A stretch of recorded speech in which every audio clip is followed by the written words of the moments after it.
再水一点。老师，我来了，好痛啊，冻死了。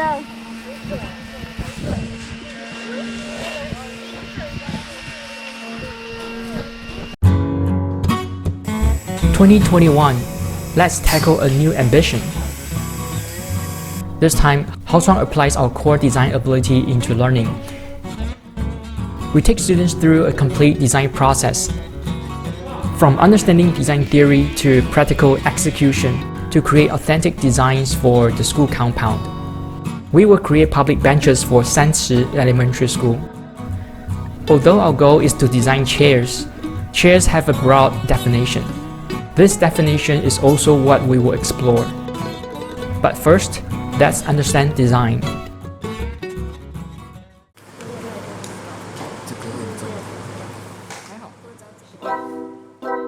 Before we begin the design process, let's start with design theory as warm-up. This includes introducing the concept of user behavior and user scenario. We designed props and games to help students have better understandings of these concepts, such as simple visual guide forms to stimulate ideas and guessing games to strengthen understanding. Also using acting as a platform for discussion of behavior details. Since props are needed for acting, the making of props is also useful in helping students think about design. Let's talk about higher level of design theory. Affordance is a very fundamental concept in anthropology, which refers to how an appearance of an object shapes our expectation towards it. Through examples of our daily life, as well as the cat and box meme, we explained what affordance means. We also discussed human factors and what it means by easy to use. Warm-ups always involve moving the body. At the end of our warm-up, we will discover what kind of needs can be fulfilled with design in the school, and create products that can fulfill these needs. Most importantly, we will test these designs on site and make adjustments throughout the process. As we face unknown challenges, we will overcome subjective preferences, applying empathy and the theories we have learned so far.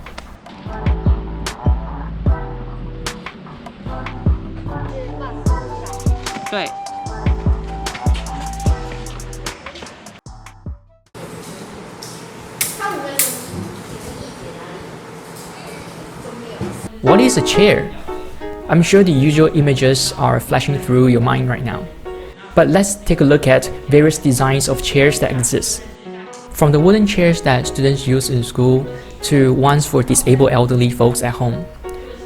Chairs do not always need to be comfortable, as many designed for commercial spaces are actually meant to increase turnover rates.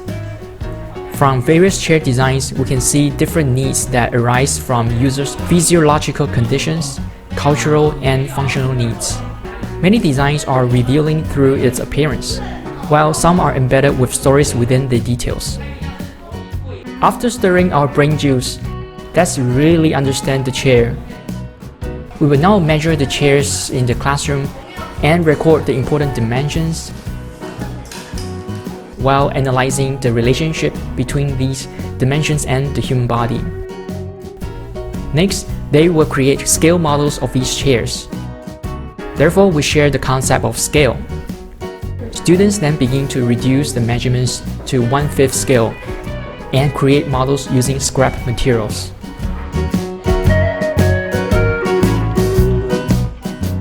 Next, students will measure their own bodies. Now, this is not the same as measuring their own height. We want students to measure different portions of their own body, and then convert those measurements to 1/5 scale, and create their own action figures using these 1/5 scale proportions.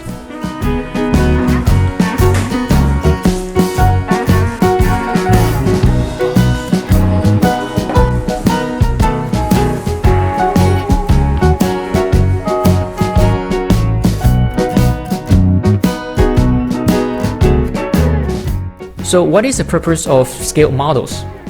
Scale models are critical components of the design process for various testing purposes. And the process of building models is to strengthen the concept of scale and proportion, as well as to foster an attitude for precision.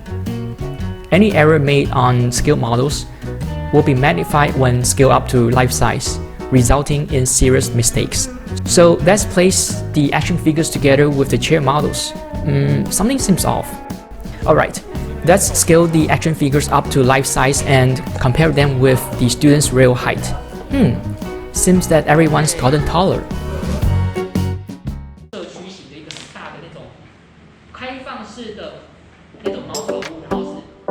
Although we have shown students various designs of chairs, we don't want to restrict their imagination. So we started discussing how they want their users to feel through their benches.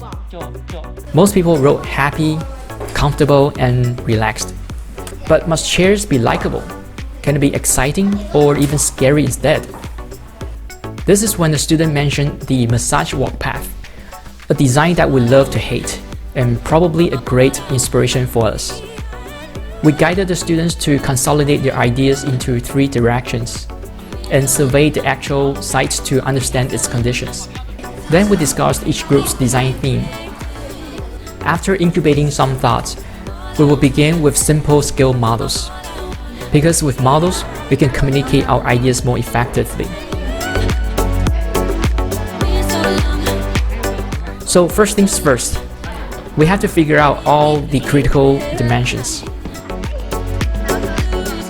Using various methods of simulation, such as seat height, depth, and width, the handrest height, the seat back's height, and the incline angle.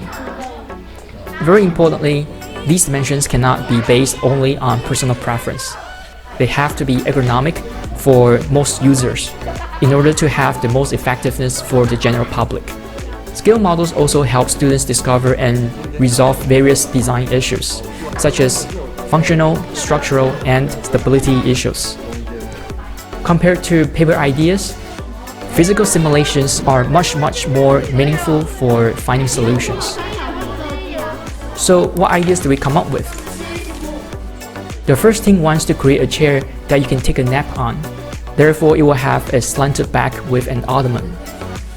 The second team wants a bench that is cat-friendly and hope to add features that feline friends will also enjoy. And Team 3 would like to create a swing chair. We digitize students' designs after they have confirmed their design dimensions. And since we already know that we will be using reused lumber and steel as the main structure, we have to use construction methods within our capabilities that also suit the materials. Next, the students construct the final design using scaled lumber to simulate the actual part assembly. These little wooden sticks are specially cut to scale of the real lumber. Therefore, students can also calculate how many lumber pieces are needed, as well as assembly order and get ready for the real deal. As for the swing chair, considering safety and technical concerns, we made adjustments to the design. We adopted 4-point support for better stability when swinging, so users can lay on it, swinging while gazing at the starry sky.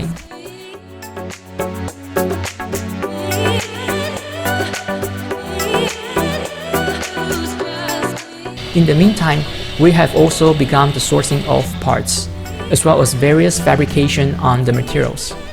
As these lumbers are very hard to work on, we want to express our gratitude towards the school alumnus Mr. Huang for helping much of the fabrication.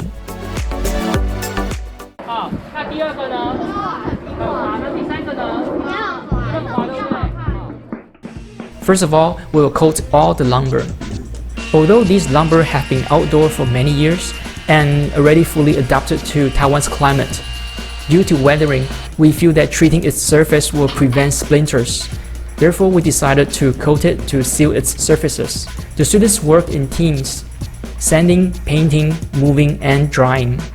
In the meantime, we've also begun the concrete project. So what is this for? Well, let's save this to the end.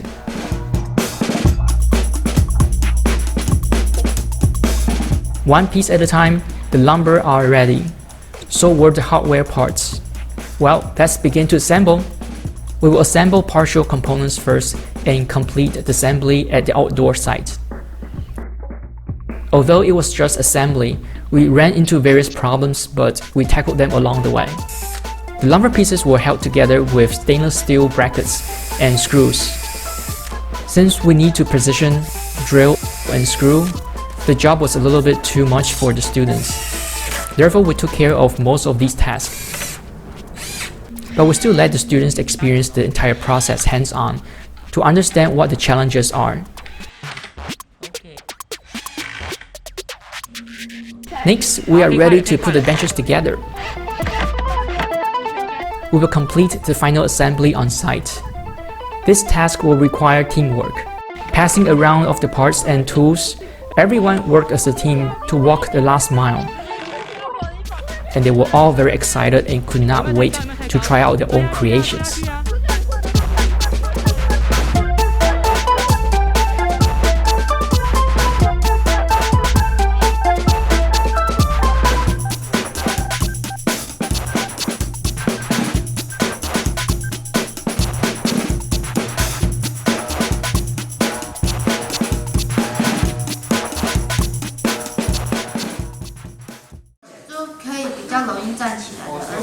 小孩的身体很小嘛，然后我们就做矮一点的。Step by step, we led students from observation to actual production, from theory to ideation, from creativity to physical realization, from object to experience.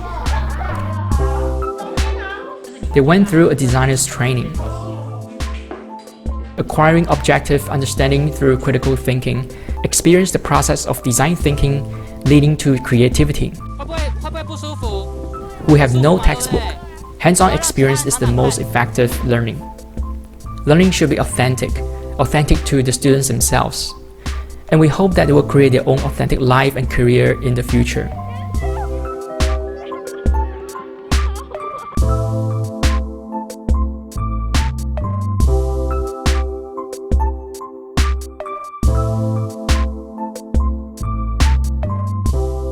Oh, by the way, these are cast concrete out of reused packaging containers to be used as sitting surfaces and the benches back. They do look gnarly, but actually are quite comfortable. So don't judge a chair by its cover. Maybe one day, when the schools are reopened to the public, you guys can come and experience this yourselves.